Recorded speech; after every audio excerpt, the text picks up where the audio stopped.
Rritje e temperaturave rrit edhe rrezikun për zjarret në banesa. Edhe për shërbimin zjarfikës, ky fenomen është një problem shumë i madh dhe mjaft serioz. Përgjegjësi i zjarfikses në Vlorë Luan Kapaj konfirmon për televizionin 6+ një Vlora se janë disa probleme me të cilat ata ndeshen në punën e tyre të përditshme. Një ndër to është ngushtimi i rrugëve nga punimet që janë duke u realizuar aktualisht, por gjithashtu edhe nga parkimi i automjeteve. Këto të fundit parkohen vende pa vend, por bën një problem i madh për shërbimin e zjarfikses.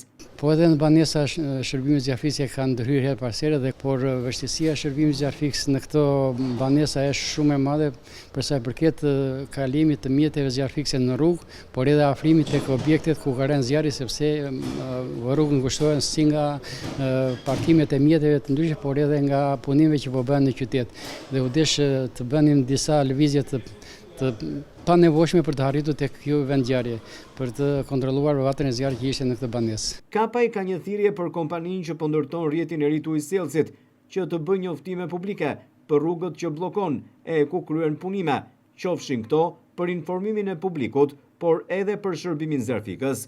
Pasi shpesh ky i fundit për të shkuar në një vendngjarje mund të ndesh edhe pengesa sa i përket punimeve që po realizohen në Vlorë.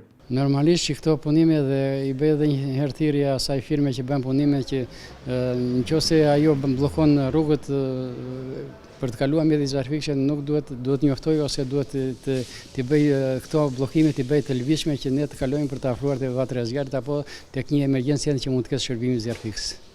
Pra bëhet fjalë për bllokim të rrugës pa njoftim.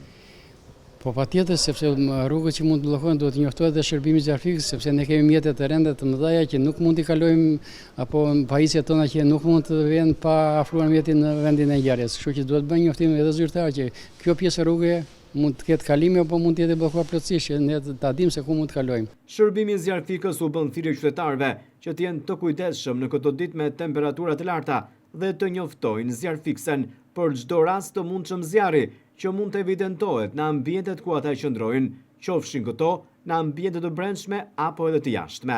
Shërbimi i zjarfikës në këtë periudhë është duke monitoruar situatën, kryesisht në zonat e mbrojtura, pyje e kullota, të cilat kanë edhe riskun më të lartë për t'u përfshirë nga zjarret. Sipas Kapajt, jetën nga vdekja e ndajnë vetëm disa sekonda dhe ndaj rrugët duhet jenë të hapura. Tani jetën nga vdekja e ndajnë disa sekonda, kështu që ne edhe me sekonda të vemi më përpara tek vendi i ngjarjes tregon që mund të shpëtojmë një jetë, sidomos në këto pallatet e larta jeton një të moshuar, të vetmuar që nga pakujdesi apo nga ndikimi i medikamentet që mund të marrin, mund të harrojnë diçka ndezur dhe bëhet shkak pasaj për ndezjen e banesës dhe humbjen e jetës së këtyre të moshuarve.